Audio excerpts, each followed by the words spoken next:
চরণে শতকোটি প্রণাম। আমার আজকের নিবেদন, আমরা যদি ভগবানকে ছুতে চাই তাহলে আমাদের অনেক কিছু ছাড়তে হবে।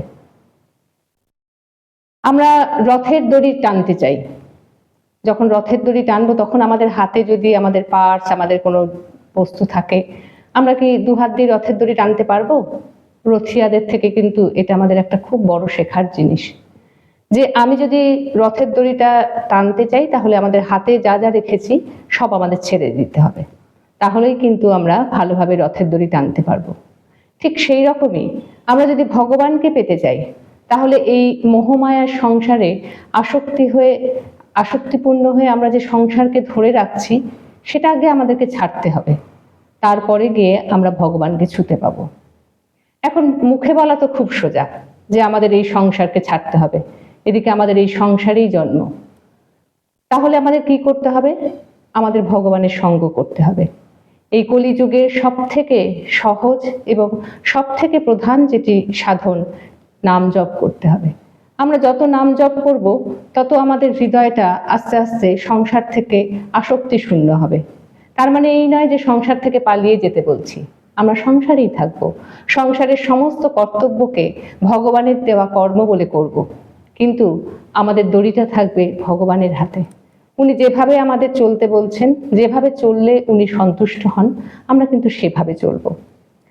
আমরা অনেক সময় বলি যে আমরা কিছুই ছাড়তে পারছি না, আমরা কি করে এই সংসারে ভগবানকে পাবো। এটা কিন্তু আমাদের নিজস্ব মনের একটা ভুল। আমরা যদি ভগবানের সঙ্গ করি আস্তে আস্তে সব আমরা ছাড়তে পারবো। তার জন্য আমাদের একটু ধৈর্য, একটু মহাপুরুষদের সঙ্গ, এগুলো আমাদেরকে করতে হবে। আমরা বলি যে আমরা পেঁয়াজ, রসুন, যা যা মাছ, মাংস সব ছেড়ে দিয়েছি। ভগবান কিন্তু ওই বাইরের ওই বাহ্যিক ছাড়াটাকে শুধু দেখেন না, যেটা আমরা লুকিয়ে লুকিয়ে মনের মধ্যে বাসা বেঁধে রেখেছি, আমাদের অহংকার, লোভ, ক্রোধ, কাম, হিংসা, আমরা কি সেগুলোকে ছাড়তে পেরেছি? বাইরে থেকে মাছ, মাংস সব ছেড়ে দিলাম, কিন্তু মনের মধ্যে আমাদের সেই হিংসা, সেই ঈর্ষা, সেগুলো আগের মতোই রয়ে গেছে। তাহলে কিন্তু আমরা ভগবানকে কাছে পাবো না সহজে।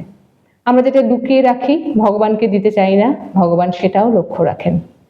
হ্যাঁ, এখন কথা হচ্ছে যে আমরা যদি এই বাহ্যিক জিনিসগুলোকে ছাড়ি তাহলে আমাদের মনটা আস্তে আস্তে তাড়াতাড়ি শান্ত হবে, এবং সব থেকে তাড়াতাড়ি যদি শান্ত হওয়ার কিছু উপায় থাকে তা হচ্ছে ভগবানের নাম জপ।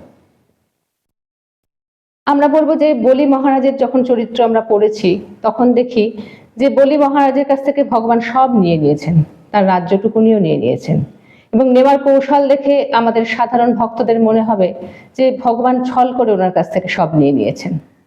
কিন্তু ভগবান যদি ওনার থেকে এইভাবে না নিতেন তাহলে বলি মহারাজ যেমন তার রাজ্যটা সব দিয়ে দিয়েছেন, উনি যদি এভাবে না দিতেন তাহলে কিন্তু উনি ভগবানকে পেতেন না।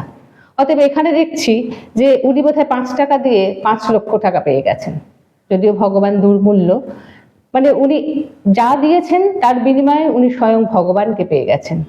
অতএব আমাদের মানতে হবে যে আমরা যদি এই আসক্তিপূর্ণ সংসার থেকে নিজেকে আস্তে আস্তে সরিয়ে ভগবানের চরণে সম্পূর্ণভাবে নিজেকে নিয়োগ করতে পারি তাহলে ভগবান স্বয়ং নিজেকেও আমাদের হাতে ধরা দেবেন। সেটা আমরা পারবো কি করে? বারবার বলছি যে আমাদের এই কাজগুলো করবার জন্য এই কলিযুগে কিন্তু একমাত্র সাধন নাম জপ। আমরা বলছি নাম জপ ছাড়া আরো অনেক কিছু আছে, আমরা গীতা পাঠ করব, আমরা শাস্ত্র অধ্যয়ন করব, আমরা পুজো করব, সব করব, কিন্তু নাম জপের মধ্যে সব থেকে বড় গুণ কোনটা জানেন? আমরা গঙ্গায় স্নান করলাম, আমাদের পাপ ধুয়ে গেল নিঃসন্দেহে, কিন্তু আবার যে পাপ করব না তার কিন্তু কোনো কথা নেই।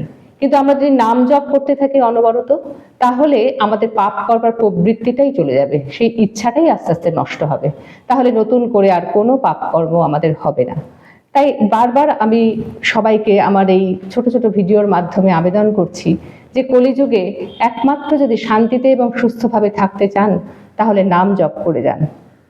আমরা তো সাধারণ মানুষ, এই নাম জপের মতন এই একটা সাধারণ সহজ সাধন ভজন মহাপ্রভু আমাদেরকে দিয়ে গেছেন, যাতে খুব সহজে আমরা সংসারে সব কর্ম করতে করতে নাম জপ করে ওনার কাছে পৌঁছতে পারি। আমরা যখন খুব অর্থের প্রাচুর্য হয়ে যায় আমরা আস্তে আস্তে নিজের মনে হৃদয়ে যে ভগবানকে বিরাজ করিয়েছিলাম সেখান থেকে ভগবানকে সরিয়ে অর্থের প্রাধান্য দিয়ে দিই। তখনই ধীরে ধীরে ভগবান আমাদের মন থেকে চলে যান। অর্থ পকেটে, অর্থ পার্সে, সেখানেই মানায়, অর্থকে হৃদয়ে কখনো স্থান দিলে চলবে না। যারা আমরা শুদ্ধভাবে ভগবানকে পেতে চাই, ভগবানকে পাওয়াটাই যাদের একমাত্র লক্ষ্য, বা ভালোভাবে ভগবানের কৃপা পাওয়াটা একমাত্র লক্ষ্য, তাহলে আমাদের কিন্তু অহংকার রহিত হয়ে এবং অর্থের প্রাচুর্যে নিজেকে খুব আমরা বড়লোক এরকম একটা ভেবে অহংকার না করে আমরা যেন নাম ভজন করে, সৎকর্ম করে, মানুষের সেবা করে, মানুষের সঙ্গে ভালো ব্যবহার করে এগিয়ে যেতে পারি। ভগবান কিন্তু আমাদের মন মন্দিরে বিরাজ করছেন।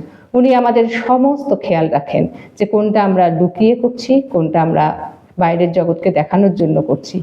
তাই ওনার কাছ থেকে পার পাওয়া সহজ নয়। তাই বলছি, ভগবান আমাদের সঙ্গে রয়েছেন, আমরা ওনারই অংশ। তাই ওনার মতন করে, ওনার মনের মতন করে এগিয়ে গিয়ে এই কলিযুগে মানব জন্ম পেয়েছি, এর সার্থকতাটা আমাদেরকে অবশ্যই ভাবতে হবে। তাই আসুন আমরা সবাই এই কলিযুগে শুধুমাত্র নাম জপ করে ভগবানের প্রিয় হয়ে যাই। রাধে রাধে।